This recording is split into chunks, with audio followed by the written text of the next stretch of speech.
नमस्कार दोस्तों, नवीन है। Today we are going to discuss about fundamental duties. ठीक है, तो फंडामेंटल ड्यूटीज को लेकर अब देखिए, फंडामेंटल राइट हम लोग कर लिए, डीपीएसपी कर लिए, अब फंडामेंटल ड्यूटीज हम लोग करेंगे। अब ये बेसिक तो आप जानते हैं कि पार्ट 4 के ए में है, 51 ए आर्टिकल है, capital A I am talking about. ठीक है, तो 10 पहले से था, एक और ऐड कर दिया गया 86 कॉन्स्टिट्यूशनल अमेंडमेंट द्वारा।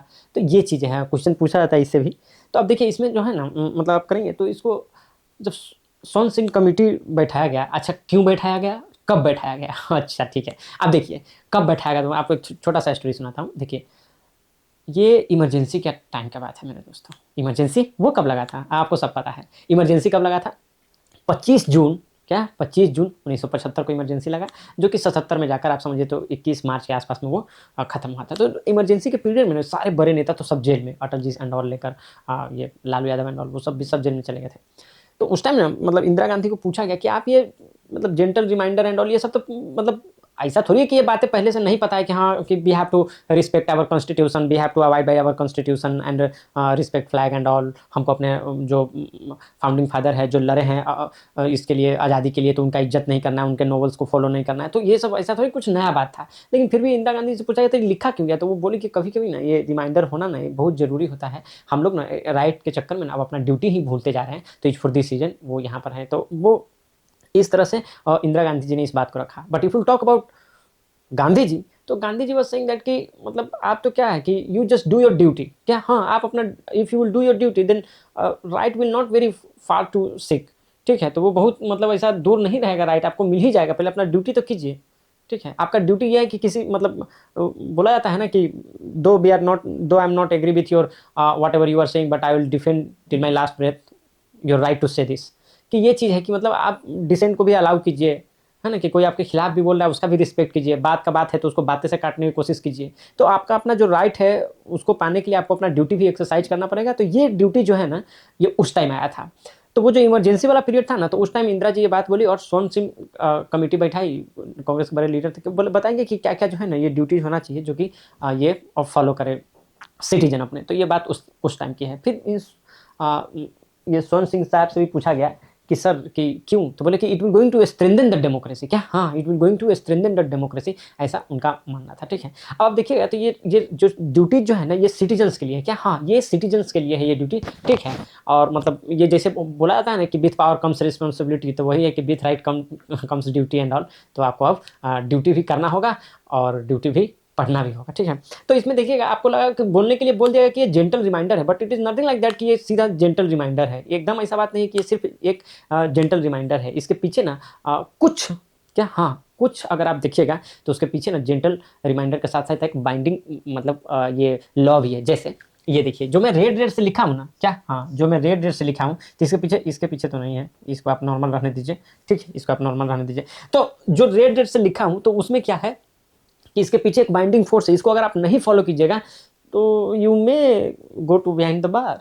ठीक है, तो आपको इसको फॉलो करना है। ये एकदम से ऐसा देखिए, एक तो होता है ना फिलोसफिकल, और एक होता है कि मतलब मोरल ड्यूटी काइंड ऑफ एक आ जाता है। तो ये तो बाकी जो सब है तो वो तो फिलोसफिकल है, लेकिन इस सब के बीच ये आपको you have to do that. जैसे कि जैसे हम लोग जैसे शुरू करते हैं, तो हम लोग मतलब क्या बोल रहे हैं कि अबाइड बाय द कॉन्स्टिट्यूशन। ठीक है ना, कॉन्स्टिट्यूशन को अवॉइड करना है और आप नेशनल फ्लैग का रिस्पेक्ट करना है। तो अगर आप नेशनल फ्लैग का रिस्पेक्ट नहीं करेंगे, कॉन्स्टिट्यूशन को अवॉइड नहीं करेंगे, तो उसके लिए रूल्स एंड रेगुलेशन है। तो उसके थ्रू आपको उस पर कार्रवाई हो सकता है आप पर। लेकिन अगर आप दूसरा का बात करेंगे कि we should cherish the novels of freedom fighters and all, तो जो भी फ्रीडम फाइटर जो किए हैं, जो नेशनल स्ट्रगल में पार्टिसिपेट किए, तो वो जिन राहों पर चले तो हमको उन राहों पर चलना चाहिए। तो इस तरह से मतलब बात करते हैं। तो वो एक फिलोसफिकल बात है, जेंटल रिमाइंडर है। अगर वही आप फिर सी में देखिएगा कि हम लोग को sovereignty, unity, integrity of the country को सेव करके रखना है। तो सोवर्निटी, यूनिटी एंड इंटीग्रिटी आपको बचा कर रखना है अपने कंट्री का। तो क्या आप इसके अगेंस्ट काम कीजिएगा तो आपको नहीं, ये जेल हो जाएगा, हो ही जाएगा। लेकिन अभी का कंडीशन ना थोड़ा और मतलब अलग चल रहा है। जैसे आप देखिएगा कि यूएपीए जो लगा हुआ है, क्या हाँ, आप यहाँ पर देखिएगा कि अपना जो यूएपीए, ये तो 1967 का है दोस्तों। तो ये जो है कि मतलब अनलॉफुल एक्टिविटी प्रिवेंशन एक्ट। तो ये जो अनलॉफुल एक्टिविटी प्रिवेंशन एक्ट है अभी, जिसके जिसके तहत उमर खालिद अभी जेल में है, तो मतलब आप समझ लीजिए कि कहीं ना जुडिशरी पर भी भरोसा ना उस तरह से कम होते जा रहा है। मतलब आप समझ रहे हैं, जैसे उमर खालिद जैसे एक्टिविस्ट को अगर जेल में आप रख रहे हैं, and then again you are saying that कि for 1 year you are not going to even like no go for appeal and all, कि बेल के लिए फिर आप अप्लाई भी नहीं कर सकते हैं। तो ये बहुत मतलब बहुत दुखद है मेरे दोस्तों। तो ये इस तरह का लॉ सब का यूज इस तरह से किया जा रहा है। अब देखिए, नेशनल सिक्योरिटी एक्ट, ये शायद 1980 के टाइम में आया था। अब आप देखेंगे कि अब इसके थ्रू वो सोनम वांगचुक जो है कि वो अंदर है। मतलब सब एक्टिविस्ट, साइंटिस्ट ये लोग तो सब जेल में। हाँ, हाँ, हाँ, और रेपिस्ट लोग बेल पे। हाँ, तो और क्या अपना मतलब राम रहीम, आसाराम, सेंगर तो ये सब बेल पे। तो गजब कंडीशन है। खैर वो सब डिस्कशन में नहीं चलते, बस हम आपको बता दिए हैं कि अगर आप इस कंट्री के यूनिटी जैसे जो बना है, सोवर्निटी, यूनिटी एंड इंटीग्रिटी को ये करने के लिए, तो सी में ये है। डी में बोल देता है कि आपको अपने कंट्री को डिफेंड करना चाहिए और मतलब सर्विस रेंडर करना चाहिए अपने देश के लिए, ठीक है ना। तो बस तो उस तरह से जब भी आपको कहा जाएगा whenever it's call upon you have to render service to serve your nation and all, ठीक है। अब इसको आप बेकार मत समझ लीजिएगा, जो हम उस टाइम बात किए थे, तो ये आर्टिकल 24 में हम लोग नहीं बात किए थे कि 23 था वो।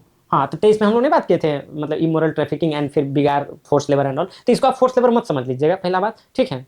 और दूसरा कि हम लोग को जब भी सर्विस के लिए बुलाया जाए तो ये डी है, तो ये फिलहाल मतलब ऐसा होगा तो चले जाएंगे, तो इसके लिए कुछ ऐसा नियम कानून उस तरह से नहीं बना हुआ है। लेकिन वेन इज कम टू ई, तो जब ई में आते हैं तो उसमें बुलाता है कि जैसे ई में आए तो ऐसा कीजिएगा कि ये प्रमोट हार्मोनी एंड ब्रदरहुड। 5वां नंबर पर है तो सीधा ऐसा कर लो दुनिया मुट्ठी में कि क्या है, ब्रदरहुड एंड हार्मोनियस, इसको हम लोग को प्रमोट करना है, ठीक है। एक और बात है उसको एकदम ध्यान में रखना है, रिनाउंस प्रैक्टिसेस, ठीक है ना, which are derogatory to women, तो वो आपको नहीं करना है। नहीं तो फिर तो क्या होगा, फिर एंटी डोरी केस है, फिर रेप वाला एक्ट है। हाँ, हाँ, इसमें तो सब बाहर ही निकल जाता है, फिर छोड़ दीजिए इन सब बातों को। Prevention of sexual harassment act है, ठीक है, तो ये सब एक्ट है, तो उसके वो सब आप पर लग सकता है, ठीक है ना। तो ये चीज़ें हैं, तो मैं बताया ना कि एक तो जेंटल रिमाइंडर कह के तो एक तो ऐसा फिलोसफल है, लेकिन दूसरा है तो उसके लिए मतलब कानून वगैरह बना। फिर अगर इसमें भी आइएगा एफ, जो कि 6 नंबर है, तो इसमें ना हम मतलब बिहार के एक बड़े नेता एक हुआ करते थे, उनका नाम है शरद यादव, ठीक है ना। तो वो बोलते थे साझा विरासत। उनका स्पीच अगर आप अभी तो नहीं रहे दुनिया में, आप उनका यूट्यूब पर स्पीच सुनिएगा, तो हर स्पीच में एक बात जरूर बोलते थे, साझा विरासत, composite culture of our country and all. तो वही बात है कि rich heritage and culture of our country, तो उसको हम लोग को ना ऐसा प्रमोट एंड प्रोटेक्ट करना है। तो ये बात जो है, तो हमको उसी से याद है। 6ठा नंबर है ना, तो मतलब हम शरद यादव को याद करके याद कर लेते। 7वां नंबर तक कोई नहीं भूल सकता है, क्यों? क्योंकि देखिए ये दोनों भाई भाई है। जैसे 51 ए का जी और 48 का ए, जहाँ भी आपको मिलेगा ना भाई भाई मिलेगा कि तुम हमारे खिलाफ कोर्ट नहीं जा सकते, हम तुम्हारे खिलाफ कोर्ट नहीं जा सकते। मतलब ये 51 एज जी में क्या है कि आपको एनवायरमेंट, वाइल्ड लाइफ, फॉरेस्ट सबको प्रोटेक्ट करना है, लेकिन सर आप नहीं किए तो सरकार आपके खिलाफ नहीं कोर्ट में जा सकती है। सरकार का है कि 48 ए में डीपीएसपी में कि आपको प्रोटेक्ट करना है, लेकिन सरकार नहीं करे तो आप नहीं जा सकते हैं। तो वो दोनों भाई भाई साथ चलते हैं। हैविंग सेड दैट, लेकिन इसके लिए क्या है, नियम कानून बना कर रखा है। जैसे इन्वायरमेंटल प्रोटेक्शन एक्ट, ठीक है ना, 1986 वाला आपको याद होगा। फिर आपको याद होगा वाइल्ड लाइफ प्रोटेक्शन एक्ट, जो कि 1972 में आया था। तो ये सब आप तो NGT and all, national green tribunal and all आ गया है। तो अगर आप नहीं उस तरह से करेंगे तो ये सब कानून, अगर आप ज़्यादा नुकसान पहुंचाने की कोशिश करेंगे तो ये सब कानून आप पर लग सकती है, ठीक है ना। अब उसी पर फिर आप मतलब जी एच पर जाइएगा, तो एच में बोलता है कि आपको साइंटिफिक टेम्पर को क्या, हाँ, अपने अंदर जो साइंटिफिक टेम्पर है ना उसको डेवलप करना है। तो ये तो अच्छी बात है भाई कि सबको अपने अंदर टेक्नोलॉजी, ये क्या क्या सोचते रहते हैं हम करें साइंटिफिक टेम्पर डेवलप करने के लिए, आपके मन में चला टेक्नोलॉजी। ये सब जैसे कि ये सब गलत बात है। इतना रील्स पर ध्यान नहीं देने का है, इधर पढ़ाई पर ध्यान देने का है। ये कैसे कैसे लोग हैं। अब देखिए तो क्या है, तो एच में क्या है, हम लोग को साइंटिफिक टेम्पर जो है कि उसको मतलब डेवलप करना है, ठीक है। तो वो चीज़ें हैं। अब आप देखिए ना, अगर आप आगे चलेंगे, जो आई में है 9वां नंबर पर है, तो जैसे 9 नंबर पर है ना, तो हम उसको नो से याद रखते हैं क्या, हाँ 9वां नंबर पर है तो नो। तो नो मतलब आपको ना ये प्रॉपर्टी को प्रोटेक्ट करना है, गवर्नमेंट प्रॉपर्टी को, और हार्म नहीं पहुंचाना है उसको। नहीं तो बस पूरा कानून तो उसी पर है, जितना हार्म पहुंचाइएगा सीधे जेल में जाइएगा। तो इसके लिए 1-2 कानून तो है नहीं। लास्ट लास्ट सेकेंड लास्ट, उस टाइम लास्ट था, तो फिर एक और ऐड हो गया। तो 10वां नंबर पर आइएगा, तो उसमें ये कहा जाता है कि whatever field you are working, you have to strive for excellence, मतलब एक्सेल कीजिए अपने फील्ड में। इसी तरह का बात ना ये मतलब अपने अब्दुल कलाम जी भी बोलते थे कि whatever you do nicely and all. तो बड़ा अच्छा से वो भी बात सबको रखते थे। आए थे हमारे कॉलेज में, देखने गए थे उनको हम, ठीक है। तो वो चीज़ें हैं। हाँ, तो ये हो गया। Last but not the list, तो वो तो हम लोग कितना बार पढ़े कि 86 कॉन्स्टिट्यूशनल अमेंडमेंट एक्ट हुआ क्या। हाँ, 86 कॉन्स्टिट्यूशनल अमेंडमेंट एक्ट हुआ 2002 में। फिर हम लोग ऐड कर दिए कि अगर आप ये पेरेंट है तो बच्चे अगर 7 साल से ऊपर हो गए, 6 साल से, तो उसको आप भेजिए अपने स्कूल में। ये तो भेजना चाहिए। अगर कोई ऐसा नहीं कर रहा है तो ये तो भाई कानूनन जुर्म है, ये तो एकदम गलत बात है। अगर आपका बच्चा 7 साल या उससे ऊपर हो गया है, 7 साल, अरे 5 साल से ऊपर हो गया है, तो आपको एकदम स्कूल में भेजना चाहिए। इससे जेंटल रिमाइंडर है, आप ध्यान में रखिए इस बात, ठीक है। तो ये हो गया। तो यही सब बात है। तो इसमें और ज़्यादा कुछ है ना, मतलब इसमें क्या बोलते हैं उसको, फंडामेंटल ड्यूटीज़ की जहाँ तक बात है, तो उसमें और ज़्यादा कुछ रहता नहीं है। तो चलिए अब हम लोग देखते हैं क्या लिखा है, इसको पढ़ना शुरू करते हैं। तो देखिए क्या बापू क्या बोल कर गए हैं कि the source of right is duty. क्या, हाँ, सोर्स ऑफ राइट, जो आप राइट के लिए इतना नाचे हैं पार्ट 3 में 1235 तक, तो उसका क्या है, the source of right is duty. If we all discharge our duties, rights will not be very far to seek. MK Gandhi, well said well read. अब देखिए पार्ट 4 में है, ठीक है। अब ये है पार्ट 4 का, अगर आप ए भी करना चाहें ना तो इसमें कोई बुराई नहीं होगा, ठीक है ना। अब ये देखिएगा एडेड थ्रू, ये देखिए क्या है 40 सेकंड 76, क्योंकि हम आपको बताया ना कि क्या देखिए ना आप, ये जो है कि हम आपको बताए थे ना कि 25 तारीख से लेके 25 जून, जुलाई ना, अगस्त 6, और ये क्या था 1975 से लेके आप देखिएगा कि 21/3/77 तक, 1977 तक तो इमरजेंसी था, तो इसी के बीच में ये स्वर्ण सिंह को बोले, तब ये जाके कमेटी बताई, तो यही स्वर्ण सिंह कमेटी है, रिकमेंडेड बाय स्वर्ण सिंह कमेटी, ठीक है ना। तो वो चीज़ें हैं, तो ये आप जैसे अभी नहीं देखें कि उनको क्या, तो कोविंद जी को बोल दिया गया है कि आप देखिए वन नेशन वन इलेक्शन को लेकर, मतलब थोड़ा सा ये देखिए कि एक बैठा कर कि क्या होना चाहिए कि नहीं, तो उसी तरह का ये बात है, ठीक है। Inspired by the USSR constitution, देखिए ये जब ये बात है ना, उस टाइम में कोई यूरोपियन कंट्री में ना इस तरह से नहीं था क्या, हाँ यूरोपियन कंट्री में ना ये फंडामेंटल ड्यूटीज का कंसेप्ट नहीं था, दे वर तो respecting America, Europe, they were respecting their citizen like this level, ठीक है ना। हाँ वो लोग तो इपिटम है इस बात को लेकर, तो they are not sending this reminder and all for the, but if you talk about the communist country और सोशलिस्ट कंट्री जो कि उस तरह से थी, इफ यू टेक एग्जाम्पल तो यूएसएसआर या चाइना कर दीजिए, तो ये सब कंट्री थी तो वहाँ पर था, बट एक छोटू सा नन्हू सा कंट्री जो अपना है जापान, वहाँ पर ये था, तो वहाँ से भी आप कह सकते हैं एट दैट टाइम वहाँ पर भी ये था। अब कह रहा कि 11 फंडामेंटल एट प्रेजेंट, अभी तो 11 है फंडामेंटल ड्यूटीज, 11 ये एडेड इन 86 कंट्रीज, अभी हम लोग देख लिए। अब देखिए फीचर एंड कैरेक्टरिस्टिक में देख लिए, तो to bring a code of conduct which citizens are expected to follow, ये देखें आप इसके वर्डिंग से ही समझ जाएंगे कि अगर आप नहीं फॉलो करेंगे तो हाय तो मचा के आपको कोर्ट में नहीं घसीटा जाएगा।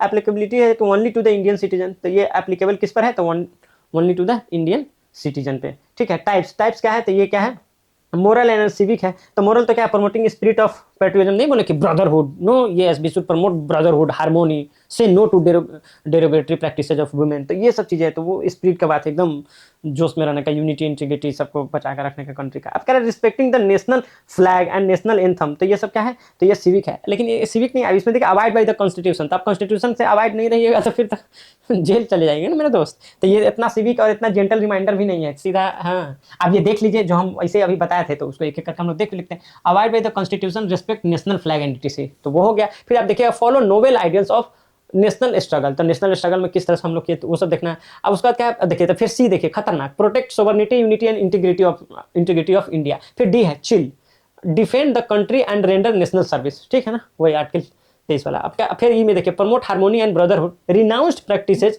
Derogatory to the dignity of women, renounced practices which are derogatory to dignity of the women, preserve rich culture heritage, क्या हाँ preserve rich culture heritage, Sharad Yadav, ठीक है ना। Protect environment and wild life, ठीक है ना, एंड फॉरेस्ट एंड ऑल, तो वो सब क्या है, तो अपना वो सब प्रोटेक्ट करना है, बताया ना, एनवायरमेंटल प्रोटेक्शन एक्ट लगा है, फिर एनजीटी है, फिर protection wild life protection act है, तो वो सब चीज़ लग सकता है, हम नहीं करेंगे तो। अब देखिए डेवलप साइंटिफिक टेम्पर, तो ये देखिए पॉजिटिव है क्या, हाँ ये जो हम मतलब कि जो इवेंट वाला है तो वो सब पॉजिटिव है कि वो आपको करिए, लेकिन ये जो है वो निगेटिव वाला है, सेफगार्ड पब्लिक प्रॉपर्टी, ठीक है ना, डोंट हार्म पब्लिक प्रॉपर्टी, तो उस तरह से है, तो पॉजिटिव निगेटिव उस तरह से बाइफरकेट कर सकते हैं। ये जे में करा strive towards excellence, whatever field you are working strive towards excellence. K में आया है educate children between 6 to 14 year, ये कंपलसरी है, ऐसे नहीं 14 साल बाद छोड़ा दिए, इतना तो कम आपको करना ही पड़ेगा, ठीक है। तो ये आप लोग देख लिया। फीचर एंड कैरेक्टरिस्टिक में इतना देखे थे ना, तो इसमें 2 गो छूट गया था, तो हम इधर लिख दिए, क्यों करते हो ऐसा तुम, अरे देख लो भाई, ठीक है। ये नॉन जस्टिसिएबल है, तो ये देखिएगा ना, तो आप citizens can not be force to observe them, ठीक है ना, हाँ तो ये चीज़ है, तो मतलब ऐसा नहीं है कि मतलब सिटीजन को आप फोर्स करेंगे you have to do it, जैसे हमारा डीपीएसपी नहीं था तो उसी तरह यहाँ पर नहीं है। इंडियन वे ऑफ लाइफ, ठीक है ना, reflection of the Indian tradition, देखिए अब ये तो इंडियन ट्रेडिशन ही है, अगर कोई फर्टिनिटी एंड ऑल का बात करें, ठीक है ना, चाहे रिस्पेक्ट एंड ऑल का बात करें, तो ये सब वुमेन का रिस्पेक्ट करना है, तो हम लोग तो दुर्गा काली एंड सरस्वती सबका पूजा करते आ रहे हैं, तो फिर तो उस तरह से आप देखिए तो ये ट्रेडिशन को भी कहीं ना कहीं मैच करता है, ठीक है, तो वो चीज़ है, मतलब रिस्पेक्टिंग ऑल रिलीजन है ना, क्या है मतलब सर्व धर्म संभाव की बात करता है, तो वो चीज़ है। तो यहाँ पर आप देख सकते हैं कि ये अपना ये इंडियन, ये बहुत अच्छा बात है इसको, लेकिन आप लिखिएगा कि ये इंडियन ट्रेडिशन को भी रिफ्लेक्ट करता है कहीं ना कहीं, हमारा फंडामेंटल ड्यूटी। देखिए फर्टिनिटी की बात करेंगे ना, तो कनाडा में एक कंट्री है, तो उसका मतलब सॉरी कनाडा में एक उसका प्रोविंस है, क्वेबेक प्रोविंस, तो वहाँ पर बियर अटैक बहुत ज़्यादा होता रहता है, ठीक है ना, तो वो लोग क्या करते हैं ना, मतलब आप देखिए ब्रदरहुड जो हम लोग बोल रहे हैं 5वां नंबर में ब्रदरहुड, तो उसके लिए वो लोग अपने कार का चाबी, मतलब वो चाबी जो है कार में छोड़ देते हैं, क्या कि कोई दूसरा ले जाए चला के, नहीं, चूंकि बियर अटैक होता है तो आप कार दिखा तो आप सीधा मतलब ऐसा कार खोलिए, कार का गेट खुल जाएगा, अंदर जाके आप लॉक कर दीजिए, ठीक है ना, तो वो चीज़ है। और मतलब even if you not lock तो it's very difficult for bear to like no open that, तो ये आप समझ रहे ये किस लेवल का चीज़ है, यहाँ तो लॉक तोड़ के लेके भाग जाता है भाई, ठीक है, वो चक्का उक्का खोल के ले गया था, वो एगो सर है ना हिस्ट्री वाले, क्या तो सर ओझा सर, हाँ, उनका गाड़ी का चक्का उक्का खोल के ले गया था। ठीक है, तो बड़ा ऐसा करके रहता है कि यार ये कैसा, मतलब ये सिविक सेंस देखिए और ये ब्रदरहुड एंड ऑल वहाँ का कंट्री का देखिए और अपने यहाँ का देखिए। हाँ, हैविंग सेड दैट, आप एक देखिएगा ये मतलब पहले रोड एक्सीडेंट एंड ऑल होता था तो उसके लिए कोई ये नहीं रहता था कि हाँ कि कोई मतलब कोई जल्दी उसमें फंसना नहीं चाहता था, ठीक है ना। लेकिन एक एनजीओ था, वो बहुत अच्छा काम कर रहा है, सेव लाइफ ऐसा करके, मतलब एक एनजीओ है, ठीक है, सेव लाइफ फाउंडेशन करके, तो वो बहुत अच्छा से काम कर रहा था कि नहीं भाई, कि मतलब अगर कोई कोई आपको अगर मतलब लास्ट मतलब ऐसा रोड एक्सीडेंट हो रहा है, कोई आपको हॉस्पिटल लेके जा रहा है, तो उसको उसमें फंसाना नहीं चाहिए, अदर आप उसको मतलब आप उसको एनकरेज कीजिए, आप उसको प्राइज़ वगैरह दीजिए, तो उस तरह का आप काम कीजिएगा तो ज़्यादा मतलब बेटर होगा, आपको कंट्री में सिविक सेंस डेवलप होगा। अदरवाइज़ तो इतना इसके लीगल उसमें फंसा दिया जाता था कि कोई उसमें मतलब काम ही नहीं करना चाहता था। इसके लिए एक कानून भी आया था, गुड समैरिटन, ठीक है ना, गुड समैरिटन लॉ करके, कि अगर आप एड देते हैं, फर्स्ट एड देते हैं या उसको उठा के हॉस्पिटल में ले आते हैं तो कोई भी आप पर इलीगल कार्रवाई उस तरह से ना होगा। अगर लेट्स से कि छोटा-मोटा ये होगा भी तो उसको गवर्नमेंट देखेगी and you will be get awarded and all, इस तरह से करके लॉ बनाया गया। तो इस तरह का लॉ अपने कंट्री में बहुत ज़रूरी है अभी, जिससे कि सिविक सेंस ये प्रमोट हो और फंडामेंटल ड्यूटीज़ हम लोग एज मच एज हम लोग प्रोटेक्ट कर पाएँ। चलिए इसका आप स्क्रीनशॉट लीजिए, फिर हम लोग इसका सिग्निफिकेंस देखेंगे और उसके बाद इसको बाइंड अप करेंगे। चलिए आप सिग्निफिकेंस देखते हैं। तो सिग्निफिकेंस में आप देखिए कि एक सिटीजन वाला है, दूसरा गवर्नमेंट का है, तीसरा गवर्नेंस का है और चौथा लीगल है। एक-एक करके हम लोग देखते हैं, छोटा सा ही टॉपिक है, जल्दी खत्म हो जाएगा। देखिए ये सिग्निफिकेंस में देखिएगा सिटीजन्स के लिए क्या है, तो अवेयरनेस अबाउट ड्यूटीज़, क्या? हाँ, ये तो सबको पता है। नहीं, देखिए ये इतना मतलब ऑब्वियस नहीं होता है जितना हम और आप समझ रहे हैं, ठीक है ना? ये सबको पता नहीं होता है, ठीक है? तो ये ड्यूटीज़ के बारे में बताना भी ज़रूरी है। अरे फंडामेंटल राइट्स के बारे में लोगों को पता नहीं होता है तो ड्यूटीज़ तो थोड़ा-सा दूर चला गया, ठीक है? ये उसी तरह से है जैसे कि मान लीजिए कोई यूपीएससी क्लियर कर रहा है तो यू विल से दैट कि इट्स वेरी ऑब्वियस दैट कि ही और she knows all about the ethics and all, लेकिन नहीं पता होता है, इसीलिए एथिक्स उसमें डाला गया। अब क्या है, सबको पता है, फिर भी तो सबसे ज़्यादा चोरी करते यही लोग हैं। हाँ, करते हैं अलग बात है, लेकिन कुछ लोग मतलब कुछ लोग ही जिनको कि नहीं पता रहता होगा और मतलब कि हाँ क्या सही है क्या गलत, उन लोगों को पता चल गया एटलीस्ट वो बोले ना कि कम से कम मतलब अपना सबकॉन्शियस माइंड में तो ये लगता होगा ना कि यार कि हम गलत कर रहे हैं, तो वो बताना जरूरी है। तो इसीलिए कोई सिटीजन अगर कुछ करना भी चाहे तो वो पता चलेगा ना कि हाँ कि these are the list of duties which we are suppose to perform, ठीक है। तो वो चीज़ है, तो इसीलिए इसको यहाँ पर रख दिया गया है। उसके बाद एक्टिव सिटीजनरी, अब ये देखिए ये अब जैसे अपने ड्यूटी में है ना कि हम लोग को माउंटेन को, फॉरेस्ट को, एनवायरनमेंट को प्रोटेक्ट करना है। अरे भाई भूल गए क्या, ये बात कर रहा हूँ मैं।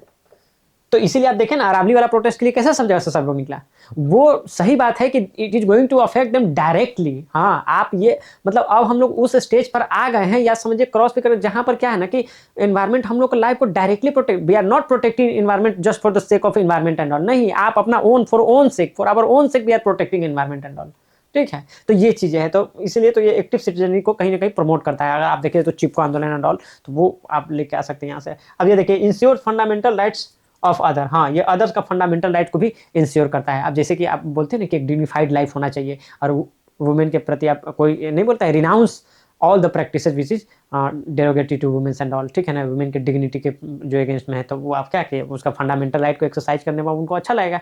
तो ये चीज़ें हैं। आप जैसे बोले कि हम कंपोजिट कल्चर को, अपना हेरिटेज को, ये सबको बना के रखेंगे, तो ये भी बहुत अच्छी बात है। एंड जैसे उसी में ये भी है कि ब्रदरहुड एंड ऑल का बात करते हैं हम लोग ना, ब्रदरहुड को हम लोग ये करेंगे हार्मोनिक बना के रखेंगे। तो आप देख रहे थे जो डिस्क्रिमिनेशन होता है रिलीजन, रेस एंड कास्ट के बेसिस पर या जेंडर के बेसिस पे, तो वो डिस्क्रिमिनेशन नहीं होगा। तो ये क्या होगा, फंडामेंटल राइट अदर्स का इंश्योर होगा कि नहीं। तो उस तरह से आप इसको लेकर ये सिटीजन्स को लेकर गवर्नमेंट को लेकर तो क्या है, warning against the anti national activity, ठीक है। एंटी नेशनल एक्टिविटी तो आप कभी मतलब कभी भी करेंगे तो वो आप फंसेंगे, बुरा फंसेंगे।